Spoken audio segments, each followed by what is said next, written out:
Hi guys और आपका स्वागत है अपने यूट्यूब चैनल में रोज़गार इन उत्तराखंड। सो ये पार्ट 2 है आपकी ईवीएसटी के मैराथन का। फर्स्ट पार्ट में हमने 50 क्वेश्चंस डिस्कस करे थे एंड बचे हुए 50 क्वेश्चंस हम इस पार्ट में डिस्कस करेंगे। सो सबसे पहला क्वेश्चन है हमारा, what is the process by which plants make their food.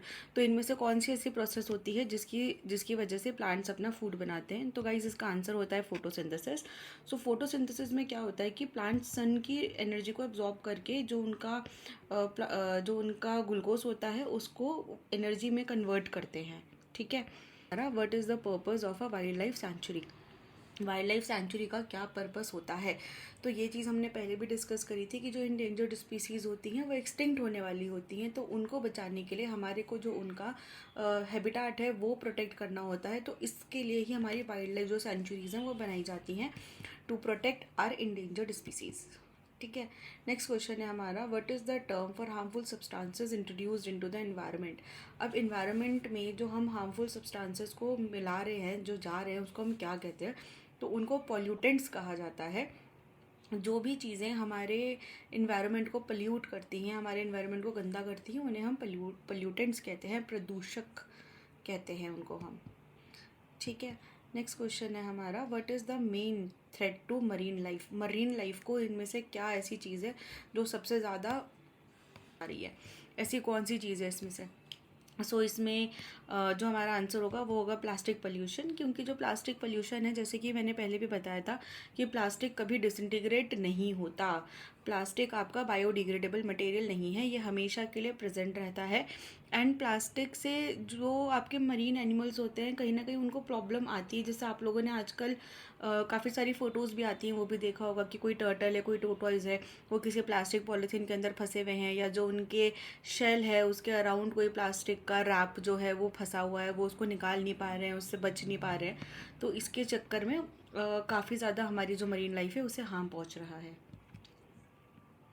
Next question है हमारा, what is the process of reducing waste by turning it into new product. तो ऐसा कौन सा हमारा प्रोसेस है जिससे कि हम किसी एक वेस्ट प्रोडक्ट को एक नया प्रोडक्ट बना सकते हैं।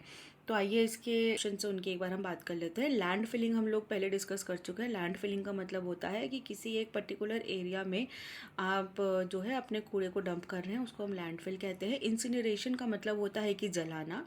कंपोस्टिंग का मतलब होता है खाद बनाना। मतलब कि ये जो कंपोस्टिंग आपका होता है ये सिर्फ ऑर्गेनिक मटेरियल का हो सकता है। ठीक है। तो इसका आंसर है हमारा रिसाइकलिंग।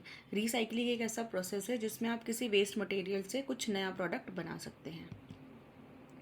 नेक्स्ट क्वेश्चन है हमारा, how does wind energy contribute to renewable resource utilisation.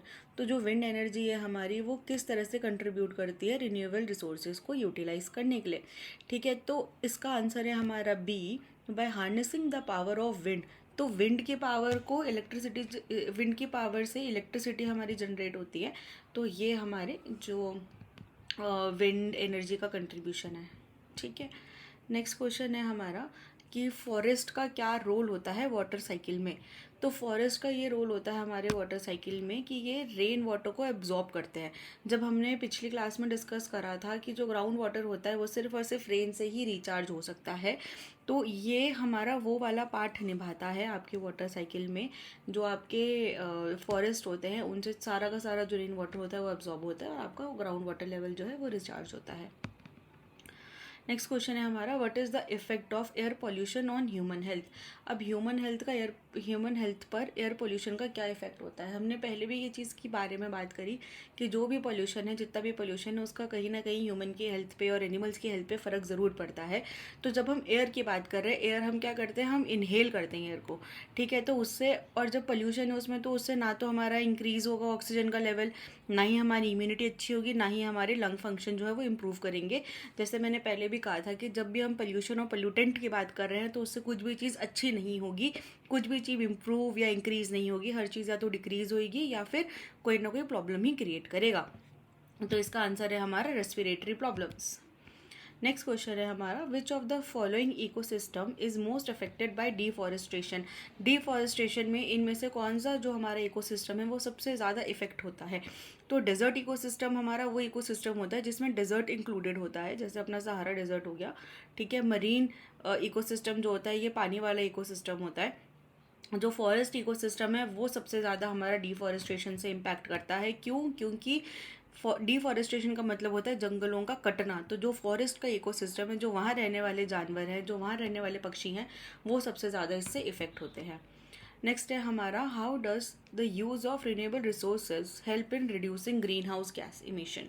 सो अगर हम रिन्यूएबल एनर्जी रिसोर्सेज को यूज़ कर रहे हैं तो किस टाइप से हमारे जो ग्रीन हाउस गैसेस का इमिशन है वो कम होता है। ठीक है, तो इसका हमारा सिंपल सा आंसर है कि जो हमारे रिन्यूएबल रिसोर्सेज होते हैं उनको जब हम बर्न करते हैं, उनको जब हम यूज़ करते हैं तो उससे कार्बन डाइऑक्साइड नहीं रिलीज़ होती। दूसरे हाथ पे जहाँ पर हम अपने नॉन रिन्यूएबल एनर्जी रिसोर्सेज जैसे कि फॉसिल फ्यूल हो गए, जब हम उससे एनर्जी बनाते हैं, जब हम उन्हें यूज़ करते हैं तो उनसे कार्बन डाइऑक्साइड इमिट होती है। तो इसका आंसर है हमारा B, by using resources that do not release carbon dioxide. ठीक है, नेक्स्ट क्वेश्चन है हमारा, what can be done to mitigate the effects of global warming. Global warming के इफ़ेक्ट्स को कम करने के लिए, ग्लोबल वार्मिंग के प्रभाव को कम करने के लिए हम क्या कर सकते हैं। ठीक है, अगर हम फॉसिल फ्यूल का यूज़ ज़्यादा बढ़ाते हैं तो वहाँ से तो अपना कार्बन डाइऑक्साइड इमिशन ज़्यादा बढ़ेगा, तो वहाँ से ग्रीन हाउस इफेक्ट बढ़ेगा। तो ए तो हमारा आंसर नहीं हो सकता। डिफॉरेस्टेशन अगर हम इंकरेज करते हैं तो उससे भी सेम ही चीज़ होगी कि हमारे ऑक्सीजन का लेवल कम होगा, कार्बन डाइऑक्साइड का लेवल इंक्रीज़ करेगा। ठीक है, रिड्यूस रिसाइकलिंग एफर्ट्स, अगर रिसाइकलिंग एफर्ट्स को हम कम करते हैं तो वहाँ का भी सेम ही हमारा है, वहाँ से हमारा कार्बन फुटप्रिंट इंक्रीज़ करेगा क्योंकि हमारा वेस्ट प्रोडक्ट ज़्यादा बनेगा। तो इसका आंसर है हमारा B, implementing renewable energy resources. So guys, next question है हमारा, what is the purpose of composting. So composting के बारे में हमने अभी बात करा था कि कंपोस्टिंग का मतलब होता है खाद बनाना। तो जो भी हमारा ऑर्गेनिक वेस्ट होता है उसको हम कंपोस्ट कर सकते हैं। सो कंपोस्टिंग का मेन पर्पज़ ये होता है कि जो हमारा ऑर्गेनिक वेस्ट है उसको हम डिकम्पोज करें और उससे हम कुछ मीनिंगफुल चीज़ बनाएं। ठीक है, तो कंपोस्ट से ज़्यादातर खाद ही बनती है। ओके, सो नेक्स्ट क्वेश्चन है हमारा, which energy source is most associated with the reducing carbon footprint. Carbon footprint की हमने अभी इसी पे पहले बात करा है। कार्बन फुटप्रिंट का मतलब होता है कि हम जितनी भी अपनी एक्टिविटीज़ कर रहे हैं उसकी वजह से कितना हम कार्बन और कितनी अपनी ग्रीन हाउस गैसेस को हम इमिट कर रहे हैं, वो हमारा कार्बन फुटप्रिंट होता है। तो इसमें से कौन सा ऐसा एनर्जी रिसोर्स है जो उसको रिड्यूस करने में हमारी हेल्प कर सकता है। तो रिन्यूएबल रिसोर्सेज हमारा इसका आंसर होगा, क्योंकि कोल, नेचुरल गैस और ऑयल, ये चारों के चारों जो है नॉन रिन्यूएबल रिसोर्सेज होते हैं और इनको जब हम बर्न करते हैं तो इनसे हमारी कार्बन डाइऑक्साइड इमिट होती है। नेक्स्ट क्वेश्चन है हमारा, what is the major environmental impact of plastic pollution. Plastic pollution का सबसे ज़्यादा मेजर इम्पैक्ट कहाँ पे आता है। तो इसके बारे में हम पहले बात कर चुके हैं कि मरीन लाइफ को बहुत ज़्यादा हार्म पहुँचाता है, क्योंकि जो एनिमल्स होते हैं, मरीन एनिमल्स होते हैं, वो लोग उससे बच नहीं पाते और छोटे छोटे प्लास्टिक के टुकड़े भी बहुत ज़्यादा उनके सिस्टम में जाके या उनके ऊपर लग के उन पर अटक कर बहुत ज़्यादा प्रॉब्लम्स क्रिएट करते हैं।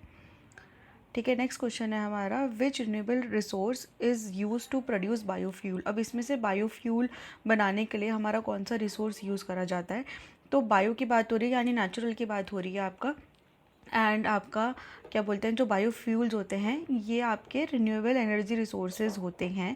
तो इसलिए इसमें ना कोल आएगा, ना ऑयल आएगा, ना नेचुरल गैस आएगा, इसमें हमारा एल्गे आएगा। नेक्स्ट है हमारा, what is the role of mangroves in coastal areas. तो कोस्टल एरिया में जो हमारे मैंग्रोव के फॉरेस्ट होते हैं उसका क्या मेजर रोल होता है। तो ये जो हमारी कोस्टल लाइन होती है इसको इरोजन से प्रोटेक्ट करते हैं। जैसे हमारे जो पेड़ होते हैं वो पहाड़ों को इरोड होने से प्रोटेक्ट करते हैं, वैसे ही जो मैंग्रोव के फॉरेस्ट होते हैं, जो मैंग्रोव के पेड़ होते हैं, वो हमारी जो कोस्ट लाइन होती है उसको इरोड होने से प्रोटेक्ट करते हैं। ओके, नेक्स्ट क्वेश्चन है हमारा, what is the main source of energy for photosynthesis in plants. तो ये अभी हम लोगों ने थोड़ी देर पहले डिस्कस करा था कि फोटोसिंथेसिस के लिए प्लांट्स में मेन सोर्स ऑफ एनर्जी क्या होता है। सनलाइट इसका आंसर है। उनको पानी भी चाहिए होता है, कार्बन डाइऑक्साइड भी चाहिए होता है, प्लांट से सॉइल से न्यूट्रिएंट्स भी चाहिए होते हैं, लेकिन जो मेन चीज़ है वो होती है सनलाइट। बिना सनलाइट के आपका फोटोसिंथेसिस नहीं हो सकता। उसके नाम में ही फोटो है, फोटो का मतलब लाइट। ओके, सो हमारा नेक्स्ट क्वेश्चन है, विच of the following practices help in conserving water. कि वाटर को बचाने के लिए हमारा कौन सा जो ऐसा प्रैक्टिस है जो काम आता है इसमें से। सो इसका आंसर है हमारा डिप इरिगेशन। डिप इरिगेशन जो होता है ये आपका पानी के ओवर यूज़ को बचाता है, पानी को ज़्यादा यूज़ नहीं होने देता। ठीक है, सो नेक्स्ट क्वेश्चन है हमारा, which is the term for the loss of fertile top soil due to wind और वाटर इरोजन। तो जो हमारी टॉप सॉइल का इरोजन होता है उसके लिए हम क्या टर्म यूज़ करते हैं, तो इसको हम सॉइल इरोजन बोलते हैं। ठीक है, नेक्स्ट क्वेश्चन है हमारा, what is the purpose of environmental impact assessment. तो EIA जो होता है ये एक एनवायरमेंटल इम्पैक्ट असेसमेंट होता है। तो इसका पर्पस क्या है, तो इसका पर्पस ये होता है कि अगर कोई भी प्रोजेक्ट स्टार्ट हो रहा है, मान लीजिए गवर्नमेंट या कोई भी प्राइवेट फर्म को एक नया प्रोजेक्ट स्टार्ट कर रही है, तो उससे पहले उसका असेसमेंट करा जाता है कि इसका हमारे एनवायरनमेंट पे कितना कितना इफ़ेक्ट पड़ेगा, कितना ज़्यादा डैमेज ये हमारे एनवायरनमेंट को कर सकता है, इसके लिए कितने पेड़ कटेंगे, कितना इसका कार्बन फुटप्रिंट होगा, कितनी इससे ग्रीन हाउस गैसेस इमिट होंगी। ठीक है, तो इसका आंसर है ए। नेक्स्ट क्वेश्चन है हमारा, what is the main cause of soil salinity. तो सॉइल सेलिनेशन जो होता है इसका मतलब होता है कि हमारी जो मिट्टी है उसका नमकीन हो जाना, उसमें हमारे ज़्यादा न्यूट्रिएंट्स का मिल जाना, एक्स्ट्रा न्यूट्रिएंट्स का मिल जाना, जिसकी वजह से वो सेलाइन हो जाती है एंड इन टर्न हमारी जो क्रॉप्स होती हैं उसको न्यूट्रिएंट देने के लिए वो असमर्थ हो जाती है। तो इसका आंसर है हमारा excessive irrigation. What is the primary goal of sustainable development. अब सस्टेनेबल डेवलपमेंट का प्राइमरी गोल क्या है, तो इसका गोल हमारा ये होता है कि हम आज की जो अपनी नीड्स हैं उसको भी मीट करें और ना अपनी जो फ्यूचर है उसको भी कॉम्प्रोमाइज़ ना करें। क्योंकि ऐसा नहीं होना चाहिए कि हमने सारा का सारा जो पीने लायक पानी था वो हमने आज ही यूज़ कर दिया, जितनी भी अपनी खाद्य पदार्थ थे, जितनी भी अपनी सॉइल ऐसी थी कि जो बहुत ज़्यादा फर्टाइल थी, वो हमने सारी की सारी अभी यूज़ कर दी और अपनी फ्यूचर जनरेशन्स के लिए हमने कुछ नहीं छोड़ा। तो इसलिए हम सस्टेनेबल डेवलपमेंट जो है उसके तरफ मूव करते हैं ज़्यादा। नेक्स्ट क्वेश्चन है हमारा, what is the primary effect of climate change on polar ice cap. अब जब हमारा क्लाइमेट चेंज हो रहा है, जब हम बात कर रहे हैं कि हमारा अर्थ का जो है वो टेम्परेचर राइज कर रहा है, ग्लोबल वार्मिंग हो रही है, तो जो वार्मिंग होती है, जो भी गर्म चीज़ होनी, जब भी गर्म चीज़ हो रही होती है तो उसका डायरेक्ट इफेक्ट जो होता है आइस पे वो मेल्टिंग का होता है। सो इसलिए इसका हमारा आंसर होगा ए, मेल्टिंग। नेक्स्ट क्वेश्चन है हमारा, which type of waste is considered hazardous. इसमें से कौन सा ऐसा वेस्ट है जो बहुत ज़्यादा हजार्डियस है। तो जो ऑर्गेनिक वेस्ट है, ऑर्गेनिक वेस्ट के बारे में हम बात कर चुके हैं कि ये बायोडिग्रेडेबल होता है, तो इसलिए ये भी हजार्डस नहीं होता। पेपर वेस्ट भी आपका बायोडिग्रेडेबल होता है। जो ग्लास वेस्ट है ये बायोडिग्रेडेबल नहीं होता, लेकिन फिर भी जो ग्लास का वेस्ट है उसको आप इजीली हैंडल कर सकते हैं। जो हजार्डियस होता है वो होता है केमिकल वेस्ट, क्योंकि मान लीजिए कि किसी भी इंडस्ट्री से कोई ऐसा केमिकल निकल गया या कोई ऐसा उनका एसिड निकल रहा है वहाँ से, जो आपने गलती से या अनचाहे में छू लिया या किसी जानवर ने छू लिया, तो उनको उससे बहुत ज़्यादा नुकसान हो सकता है। नेक्स्ट क्वेश्चन है हमारा, what is the term for the intentional planting of plants trees to restore a degraded area. तो मतलब ऐसा एरिया जहाँ पे पहले प्लांट्स हुआ करते थे और उसको डिग्रेड कर दिया गया, वहाँ से प्लांट्स को काट दिया गया, ट्रीज़ को काट दिया गया, तो इस ऐसी जगह पे वापस से ट्रीज़ को प्लांट करने के टर्म को हम क्या कहते हैं, तो इसको हम रीफॉरेस्टेशन कहते हैं। रीफॉरेस्टेशन हमारा उस जगह पे होता है जहाँ पर पहले से ट्रीज़ थे और फिर उनको काट दिया गया, जहाँ पे डिफॉरेस्टेशन हुआ वहाँ पे आपका रीफॉरेस्टेशन होता है। ठीक है, अब आप इसमें बोलेंगे कि एक और टर्म है हमारा, डैट इज़ कॉल्ड एफॉरेस्टेशन, और एक इसमें डेजर्टिफिकेशन आया है। तो इन दोनों का क्या अंतर है, इन दोनों का क्या महत्व है। तो एफॉरेस्टेशन जो है हमारा, ये भी प्लांटिंग ऑफ ट्रीज़ ही होता है, लेकिन कि उस एरिया में होता है जहाँ पहले कभी भी ट्रीज़ नहीं हुआ करते थे, जहाँ पहले कभी भी कोई फॉरेस्ट कवर नहीं था। डेजर्टिफिकेशन जो है वो इन दोनों का उल्टा है। डेजर्टिफिकेशन तब होता है जब हम डिफॉरेस्ट्रेशन करते हैं, यानी कि हम पेड़ों को काट देते हैं, तो जो हमारी उपजाऊ ज़मीन है वो डेजर्ट में, रेगिस्तान में कन्वर्ट होने लग जाती है, बंजर ज़मीन बन जाती है। Which practice help in reducing the carbon footprint of a household. अब इसमें से कौन सी ऐसी प्रैक्टिस है जो हमारे घर का कार्बन फुटप्रिंट, यानी हमारे घर में से, हमारे हाउस होल्ड में से जितना कार्बन डाइऑक्साइड इमिट हो रहा है उसको कम करने में हेल्प करती है। तो इसका हमारा जो आंसर है वो है यूजिंग एनर्जी एफिशिएंट अप्लाइंसेस। मतलब ऐसे अप्लाइंसेस जो एनर्जी कम यूज़ करें, जो बिजली का कम प्रयोग करें, उनको अगर हम यूज़ करते हैं तो उससे हमारा कार्बन फुटप्रिंट जो है वो कम होगा। नेक्स्ट क्वेश्चन है हमारा कि what is the main source of air pollution in urban areas. Urban area में, अर्बन एरिया यानी कि जो शहरी एरिया होता है उसे हम अर्बन एरिया कहते हैं, कि कौन सा उसमें हमारा वायु प्रदूषण का मुख्य कारण है। तो व्हीकल इमिशन सबसे ज़्यादा होता है, क्योंकि जो हमारे अर्बन एरियाज़ होते हैं, जो हमारे शहरी इलाके हैं, वहाँ पे ज़्यादातर लोग अपने व्हीकल्स को यूज़ करते हैं, तो उसकी वजह से जो व्हीकल इमिशन है उसकी वजह से सबसे ज़्यादा आपका एयर पोल्यूशन होता है। ठीक। ठीक है। सो गाइज नेक्स्ट क्वेश्चन है हमारा, what is the primary benefit of using public transport. तो पब्लिक ट्रांसपोर्ट को अगर हम यूज़ करते हैं तो उसका प्राइमरी बेनिफिट क्या है। उसका सबसे बड़ा बेनिफिट ये है कि जो हमारा ट्रैफिक कंजेशन है वो कम होगा। अब अगर ट्रैफिक कंजेशन कम होगा तो उसकी वजह से हमारा कार्बन का इमिशन भी कम होगा। ठीक है। What is the primary cause of soil degradation. तो जो हमारे एग्रीकल्चरल लैंड होते हैं वहाँ पे सॉइल का डिग्रेड होने का, यानी सॉइल की जो क्वालिटी है उसको ख़राब होने का सबसे बड़ा रीज़न क्या है। तो सबसे बड़ा रीज़न है हमारा अनसस्टेनेबल फार्मिंग प्रैक्टिसेस। जैसे मैंने पहले भी बात करी थी कि आजकल हम लोग बहुत ज़्यादा केमिकल वाले पेस्टिसाइड्स यूज़ कर रहे हैं, फर्टिलाइज़र्स यूज़ कर रहे हैं, तो उसकी वजह से जो हमारी सॉइल है उसकी क्वालिटी ख़राब होती चली जा रही है। नेक्स्ट क्वेश्चन है हमारा कि what is the role of wetlands in flood control. तो वेटलैंड्स के बारे में हमने पहले बात करा था कि वेटलैंड्स वो लैंड्स होते हैं जो कि परमानेंटली या टेम्परेरीली पानी से कवर्ड रहते हैं। तो फ्लड कंट्रोल में इनका क्या रोल होता है कि ये जो एक्सेस वाटर होता है उसको एब्जॉर्ब कर लेते हैं, तो इसकी वजह से जो फ्लड होती है वो बाकी एरिया में फैल नहीं पाती, ये लोग उसे एब्जॉर्ब कर लेते हैं। ठीक है। नेक्स्ट है हमारा, what is the primary use of biofuels. अब बायोफ्यूल्स का इसमें से हमारा प्राइमरी यूज़ क्या है। तो बायोफ्यूल्स को अगर हम यूज़ करके फॉसिल फ्यूल्स को रिप्लेस करेंगे तो वहाँ से भी हमारा जो कार्बन फुटप्रिंट है वो काफ़ी कम हो जाएगा, क्योंकि जब फॉसिल फ्यूल्स बर्न होते हैं तो वो कार्बन डाइऑक्साइड इमिट करते हैं, बल्कि जो बायोफ्यूल्स है वो कार्बन डाइऑक्साइड नहीं इमिट करते। नेक्स्ट है हमारा, what is the environmental impact of excessive fertiliser use. अब एक्सेसिव फर्टिलाइज़र यूज़ जो मैं इतनी देर से बात कर रही हूँ तो उसका क्या हमारे एनवायरमेंट पे इम्पैक्ट होता है। सॉइल के स्ट्रक्चर को वो इम्प्रूव नहीं करते, क्योंकि ये जो फर्टिलाइज़र्स हमारे हैं ये आर्टिफिशियल फर्टिलाइज़र्स होते हैं, ये हमारे केमिकल फर्टिलाइज़र्स होते हैं। ये ना ही प्लांट ग्रोथ को इन्हांस करते हैं और ना ही कि वहाँ की बायोडाइवर्सिटी को इंक्रीज़ करते हैं, बल्कि ये उल्टा इम्पैक्ट डालते हैं। तो इसलिए इससे हमारा वाटर पोल्यूशन होता है। मेजरली जो हमारा ग्राउंड वाटर होता है वो बहुत ज़्यादा इससे पल्यूट होता है। ठीक है। इसके बाद हमारा नेक्स्ट क्वेश्चन है, which practice can help in conserving natural resources. अब इसमें से कौन सी हमारी ऐसी प्रैक्टिस है जो नेचुरल रिसोर्सेज को कंजर्व करने के लिए यूज़ होती है। तो रिसाइकलिंग मटेरियल, अगर हम किसी भी मटेरियल को रिसाइकिल करें तो उससे हमारे जो नेचुरल रिसोर्सेज है वो कंजर्व होंगे। ओवर यूज़ करने से कभी भी कोई चीज़ कंजर्व नहीं होती। फॉसिल फ्यूल्स को बर्न करने से कार्बन डाइऑक्साइड इमिट होता है और अर्बन एरियाज़ को एक्सपेंड करने से हमारा डिफॉरेस्टेशन होता है। तो इसका आंसर है आपका रिसाइकलिंग मटेरियल्स। नेक्स्ट क्वेश्चन है हमारा, what is the main consequence of deforestation on local climate. अब लोकल क्लाइमेट में डिफॉरेस्टेशन का क्या इफेक्ट हो रहा है। तो एक चीज़ बताओ, जब जहाँ पे पेड़ होते हैं वहाँ पे हम हमेशा देखते हैं कि वहाँ पे ठंडी होती है। ठीक है। तो जब पेड़ कट जाएंगे तो क्या होगा, तो हमारा इंक्रीज इन टेम्परेचर होगा। ठीक है।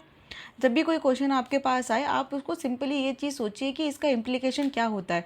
तो जब आपको इम्प्लीकेशन उसका पता रहेगा तो वहाँ से आपको उसका सोल्यूशन बहुत ईजिली मिल जाएगा। नेक्स्ट क्वेश्चन है हमारा, what is the effect of using biodegradable plastic compare to conventional plastic. अब एक प्लास्टिक होता है जो कि बायोडिग्रेड हो सकता है, ये एल्गी वगैरह के यूज़ से बनता है ये वाला जो प्लास्टिक होता है। तो अगर हम इस प्लास्टिक को यूज़ कर रहे हैं और जो अपना नॉर्मल प्लास्टिक है उसे नहीं यूज़ कर रहे हैं तो इसका बेनिफिट क्या है। तो आप ये चीज़ सोचिए कि जो कन्वेंशनल प्लास्टिक होता है उससे क्या होता है, उससे हमारा एनवायरमेंटल पोल्यूशन होता है। तो अगर हम उसकी जगह पे बायोडिग्रेडेबल प्लास्टिक यूज़ कर रहे हैं तो क्या होगा, हमारा जो एनवायरमेंटल पोल्यूशन है वो रिड्यूस होगा। तो इसका आंसर होगा हमारा A, reduced environmental pollution. Next question है हमारा, what is common method for managing hazardous waste. जो हमारा हजार्डियस वेस्ट होता है, जैसे कि हमारा केमिकल वेस्ट होता है, इसको मैनेज करने का सबसे इफेक्टिव तरीका अपना क्या होता है। देखो, हम इसे कंपोस्ट में नहीं डाल सकते क्योंकि खाद कभी भी हजार्डियस मटेरियल की नहीं बन सकती। लैंडफिल में नहीं डाल सकते क्योंकि ये हजार्डियस है, अगर गलती से किसी इंसान ने, किसी जानवर ने उस पर मुँह मार दिया या छेड़ दिया तो उनको उससे दिक्कत हो सकती है। और रिसाइकिल भी नहीं कर सकते अगेन, क्योंकि हजार्डियस है तो रिसाइकिल उसको कैसे ही करा जाए।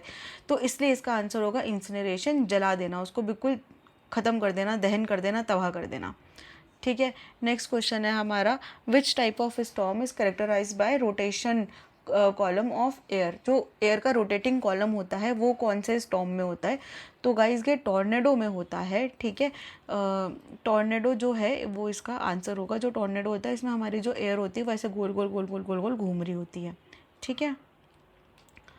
नेक्स्ट है हमारा, what is the main objective of conservation efforts in national park. तो जो हमारे नेशनल पार्क्स हैं इसमें हम क्या चीज़ को बचाने की कोशिश कर रहे होते हैं, किस चीज़ को हम कंजर्व कर रहे होते हैं। तो इसमें हम जो वाइल्ड लाइफ है और उनके हैबिटेट है उसे प्रोटेक्ट करने का ट्राई कर रहे होते हैं ताकि वो एक्सटिंक्ट ना हो जाए। ठीक है। नेक्स्ट है हमारा what is the main benefit of using energy efficient appliances. जो हमारे एनर्जी एफिशिएंट अप्लायंसेस हैं उनको यूज़ करके हम क्या कर सकते हैं। तो जैसे हमने अभी पीछे बात करा था कि हम अपने घर का कार्बन फुटप्रिंट कैसे कम कर सकते हैं, एनर्जी एफिशिएंट अप्लायंसेस को यूज़ करके। तो इनका लेकिन यूज़ करके और बेनिफिट क्या हो रहा है कि ये लो एनर्जी कंज्यूम करेंगे। अब ये लो एनर्जी कंज्यूम करेंगे तो इन टर्न हमारा कार्बन फुटप्रिंट जो है वो कम हो जाएगा। ठीक है। What is the primary cause of ocean acidification. अब ओशन एसिडिफिकेशन का मतलब है कि ओशन का जो पीएच है वो इंक्रीज़ कर जाए। तो जैसे हमारा एसिड रेन होता है वैसे ही ओशन एसिडिफिकेशन होता है कि ओशन का जो अपना पीएच है वो इंक्रीज़ कर गया और उसकी वजह से जो हमारी लाइफ फॉर्म्स होती हैं उनको काफ़ी इसका फ़र्क पड़ता है। तो इसका आंसर होगा हमारा इंक्रीज्ड कार्बन डाइऑक्साइड लेवल्स। ठीक है। एक बार मैं इसके ऑप्शंस पे थोड़ा सा बात कर लेती हूँ। डिक्रीज ओशन टेम्परेचर नहीं होगा क्योंकि एसिडिफिकेशन जो है वो obviously global warming and pollution की वजह से हो रही है। एंड पोल्यूशन की वजह से हमेशा हमारा जो ओशन का टेम्परेचर है वो इंक्रीज़ करता है। इंक्रीज सैलिनिटी भी इसका आंसर नहीं होगा और ना ही डिक्रीज्ड एल्गे ग्रोथ होगा इसका आंसर, क्योंकि एल्गी ग्रोथ खुद भी एसिडिफिकेशन की वजह से कम हो जाती है। ठीक है। नेक्स्ट क्वेश्चन है हमारा what is the most common use of fresh water globally. तो जो फ्रेश वाटर है हमारा उसका पूरी दुनिया में सबसे ज़्यादा यूज़ कहाँ पे होता है। तो उसका यूज़ होता है एग्रीकल्चर में। हमारे जो प्लांट्स होते हैं उनको पानी देने के लिए, हमारी क्रॉप्स को पानी देने के लिए। सो नेक्स्ट क्वेश्चन है हमारा कि what is the main goal of watershed management. तो वाटरशेड मैनेजमेंट का मेन गोल क्या है, इसका मुख्य लक्ष्य क्या है। सो वाटरशेड मैनेजमेंट क्या होता है कि किसी एक पर्टिकुलर एरिया में जहाँ पे हमारा वाटर का रिसोर्सेज हैं और जो ऐसा एरिया है जहाँ से अगर बारिश वारिश हो रही है तो वो जो पानी है वो सीधा जाके अपने वाटर के रिसोर्स में मिल रहा है, तो उस एरिया को कैसे मैनेज करा जाए कि जिससे ज़्यादा से ज़्यादा जो वाटर है वो जाकर रिचार्ज हो और वो जाके हमारी वाटर बॉडी में वापस मिले। तो इसको हम बोलते हैं वाटरशेड मैनेजमेंट। ठीक है। अर्बन डेवलपमेंट भी नहीं हमारा इसका मेन गोल है, क्योंकि अर्बन डेवलपमेंट के साथ में जो हमारा एरिया होता है कहीं ना कहीं वो डिप्लीट भी करता है, तो इसलिए अर्बन डेवलपमेंट इसका आंसर नहीं है। सॉइल फर्टिलिटी इससे रिड्यूस नहीं होगी क्योंकि ये एक अच्छी चीज़ प्रमोट कर रहा है। तो जो सॉइल फर्टिलिटी है वो इंक्रीज़ होती है बारिश की वजह से। ठीक है। और इंडस्ट्रियल एक्टिविटी अगर हम प्रमोट करेंगे तो कभी भी हमारे एनवायरनमेंट को उससे कोई भी बेनिफिट नहीं होता, कोई भी पॉजिटिव इफेक्ट नहीं होता। तो इसलिए इसका आंसर है हमारा A, to manage water resources in an specific area. ठीक है। नेक्स्ट क्वेश्चन है हमारा which of the following is a renewable source of energy. अब इसमें से रिन्यूएबल सोर्स ऑफ एनर्जी हमारा कौन सा होता है। तो जियोथर्मल एनर्जी जो है वो हमारे अर्थ के अंदर जो जो हीट होती है, जो थर्मल एनर्जी होती है उसको यूज़ करके जियोथर्मल एनर्जी बनती है। नेचुरल गैस आप लोग को पता है कि कोल माइंस वगैरह में नेचुरल गैस भी मिलती है। कोल आपको पता है एक फॉसिल फ्यूल होता है, ऑयल भी एक फॉसिल फ्यूल होता है। तो इसलिए इसका आंसर है हमारा जियोथर्मल एनर्जी। नेक्स्ट क्वेश्चन है हमारा which of the following is a long term effect of deforestation. Deforestation का एक लॉन्ग टर्म इफेक्ट क्या है हमारी सॉइल पे। तो जब डिफॉरेस्ट्रेशन हो रहा है तो सॉइल फर्टिलिटी इंक्रीज तो करेगी नहीं। ठीक है। क्योंकि सॉइल फर्टिलिटी इंक्रीज तब करती है जब किसी एरिया में आपके प्लांट्स वगैरह ज़्यादा है, वहाँ पे अच्छे से एग्रीकल्चर हो रहा है, वहाँ पे अच्छे से ध्यान दिया जा रहा है। बल्कि डिफॉरेस्ट्रेशन जो है वो आपकी सॉइल को बिल्कुल बंजर छोड़ देती है। ठीक है। सो जो हमारा बी वाला है वो है सॉइल इरोजन इंक्रीज़ करता है। सॉइल इरोजन जो है वो डायरेक्टली आपका लिंक्ड होता है डिफॉरेस्ट्रेशन से, क्योंकि जो प्लांट्स होते हैं आपके, जो फॉरेस्ट होते हैं, जो ट्रीज़ होते हैं, उनके जो रूट्स होते हैं वो सॉइल को बाइंड करके रखते हैं। तो जैसे जैसे करके वो कम होंगे, कटेंगे, तो वैसे वैसे करके आपका सॉइल इरोजन इंक्रीज़ करेगा। जैसे हमने ए वाले में करा सॉइल फर्टिलिटी इंक्रीजेस, सेम ही हमारा सी वाला ऑप्शन भी है सॉइल बिकम मोर फर्टाइल, तो ये भी नहीं हो सकता। Soil become resistant to erosion, ये भी नहीं हो सकता। क्यों? क्योंकि जो फॉरेस्ट हैं उनकी जो रूट्स होती हैं वो सॉइल को बाइंड करके रखती हैं, वो कट गए तो इरोजन रेजिस्टेंट तो होने का मतलब ही नहीं बनता, तो उससे हमारा इरोजन जो है वो इंक्रीज़ करेगा, इसलिए इसका आंसर है हमारा बी। नेक्स्ट क्वेश्चन है हमारा how does reuse contribute to waste reduction. अगर हम किसी चीज़ को री यूज़ कर रहे हैं तो उससे हमारा वेस्ट रिडक्शन किस तरह से हो रहा है। ठीक है। तो ये जो है ये हमारी किसी भी प्रोडक्ट की लाइफ को इंक्रीज़ कर देता है और रिड्यूस कर देता है हमारे न्यू आइटम्स के नीड को। तो इसकी वजह से हमारा जो है जो हमारा रीयूज़ है वो वेस्ट रिडक्शन पे कंट्रीब्यूट करता है। ठीक है। नेक्स्ट क्वेश्चन है हमारा, which practice is more effective in reducing water waste. इसमें से कौन सी ऐसी टेक्निक है हमारी जो वाटर वेस्ट को रिड्यूस करने में हेल्पफुल है। अब हमने बात करा था कि जो वाटर स्कैर्सिटी है वो सबसे ज़्यादा इसलिए होती है क्योंकि हम ओवर यूज़ कर लेते हैं वाटर का। तो अगर हम कहीं पे भी जो फिक्सिंग लीक्स करें, कहीं पे लीक हो रहा है, कोई टैप लीक कर रहा है, आपका कोई पाइप लीक कर रहा है, तो अगर हम उसको फिक्स कर दें तो इसकी वजह से क्या होगा, हमारा वाटर वेस्ट जो है वो रिड्यूस हो जाएगा। नेक्स्ट क्वेश्चन है हमारा, what is the term for water that is return to environment after being used in industry. अगर इंडस्ट्री में कोई पानी हमारा यूज़ हो गया है और उसके बाद उसको वापस से हम एनवायरनमेंट में छोड़ रहे हैं तो उसको हम क्या बोलते हैं। ठीक है, उसको हम बोलते हैं ग्रे वाटर। उसको ग्रे वाटर बोला जाता है क्योंकि वो गंदा पानी होता है। ठीक है, और यही हमारे जो वाटर बॉडीज़ होती हैं उनमें पोल्यूशन फैलाने का बहुत ज़्यादा काम करता है। ठीक है, नेक्स्ट है हमारा, what is the primary goal of water conservation efforts. तो वाटर कंजर्वेशन के जो एफर्ट्स हैं इनका हमारा प्राइमरी गोल क्या है। तो ऑब्वियसली इसका प्राइमरी गोल है सस्टेनेबल वाटर सप्लाई, कि हमारे को फ्यूचर में भी पानी मिलता रहे, सस्टेनेबल रहे हमारा पानी, हमें हमेशा पानी मिलता रहे, कभी पानी की किल्लत ना हो। नेक्स्ट क्वेश्चन है हमारा, which process in the water cycle involves the infiltration of water into ground and its subsequent movement through aquifers. तो ये एक थोड़ा सा कॉम्प्लेक्स क्वेश्चन है। इनफिल्ट्रेशन का मतलब होता है कि जब सॉइल से आपका पानी फिल्टर आउट करके नीचे आपके ग्राउंड में जाके मिल रहा है उसे हम इनफिल्ट्रेशन कहते हैं। अब ये हमें पूछ रहा है कि जिस प्रोसेस में इनफिल्ट्रेशन होने के साथ साथ आपका जो पानी नीचे ग्राउंड में चला गया उसका आप ग्राउंड में नीचे एक्विफायर्स में मूवमेंट हो रहा है, उसको हम क्या कहते हैं, तो उसे हम परकोलेशन कहते हैं। ठीक है, परकोलेशन। परकोलेशन का मतलब है कि पानी ग्राउंड में गया एंड उसके बाद ग्राउंड के अंदर जाके अपने एक्विफायर में उसका मूवमेंट हो रहा है, उसको हम परकोलेशन कहते हैं। अब लास्ट क्वेश्चन है हमारा, which of the following is a method for conserving soil moisture. Soil के मॉइस्चर को बचा के रखने का इसमें से हमारा कौन सा टेक्निक है। ठीक है, ओवर वाटरिंग का मतलब होता है कि हमने बहुत ज़्यादा पानी डाल दिया। ओवर वाटरिंग भी इसका आंसर नहीं हो सकता क्योंकि ओवर वाटरिंग से क्या होता है कि आपके जो सॉइल के पोर्स होते हैं वो क्लॉग हो जाते हैं, जिसकी वजह से सॉइल में प्रॉपर ऑक्सीजन का, नाइट्रोजन का और न्यूट्रिएंट्स का मूवमेंट नहीं हो पाता। ठीक है, डिफॉरेस्टेशन का मतलब हम सब जानते हैं कि पेड़ कट जाते हैं, तो ये भी इसका आंसर नहीं हो सकता। बर्निंग क्रॉप रेसिड्यू भी इसका आंसर नहीं है क्योंकि इसका मतलब है कि जो क्रॉप बची हुई थी उसको हमने जला दी, तो जब हम जला रहे हैं तो मॉइस्चर तो वैसे भी इंक्रीज करेगा नहीं, उससे तो मॉइस्चर डिक्रीज करेगा। इसका आंसर है हमारा मल्चिंग। तो मल्चिंग का मतलब क्या होता है कि हमने किसी एरिया में पानी डाला या किसी भी हमने खेत में पानी डाला, उसके बाद उसमें हमने सूखी पत्तियां या हमने सूखी घास वगैरह डाल दी, जिसकी वजह से उसका जो मॉइस्चर है वो प्रोटेक्टेड रहता है एंड साथ ही इसमें जो पोर्स वगैरह होते हैं और जो न्यूट्रिएंट्स होते हैं इन पत्तियों के, वो सूखी घास के, वो सारे के सारे आपकी सॉइल में मिल जाते हैं और एक नेचुरल खाद का काम करते हैं। सो गाइज़, आज के लिए बस इतना ही। यहाँ पे आपकी ईवीएसटी की मैराथन ख़त्म होती है। अगर मेरे से कोई टॉपिक्स मिस हुए हैं तो आप नीचे कमेंट्स में ज़रूर बता दीजिएगा। मैं कोशिश करूँगी कि आपके एग्ज़ाम से पहले उन टॉपिक्स को भी मैं कवर कर लूँ। So all the best for your exam. And अगर आप लोगों ने अभी तक भी हमारे फ्री मॉक टेस्ट के लिए रजिस्टर नहीं करा है तो उसके लिए आप लोग रजिस्टर कर लें। उसके लिए आपको मैक्सवेल सर ऐप डाउनलोड करनी है, जिसका लिंक आपको कमेंट में मिल जाएगा एंड उस पर आपको फ्री मॉक टेस्ट मिल जाएगा। आप ज़रूर उस मॉक टेस्ट को जाके दीजिए। एग्ज़ाम से पहले आपको क्या क्या चीज़ें करनी चाहिए, कैसे कैसे करना चाहिए, उसके ऊपर भी हमने एक वीडियो बनाया है, उसका लिंक भी मैं डिस्क्रिप्शन में दे दूँगी। आप ज़रूर जाके ये सारी वीडियोज़ को चेकआउट कीजिएगा and good luck for your exam.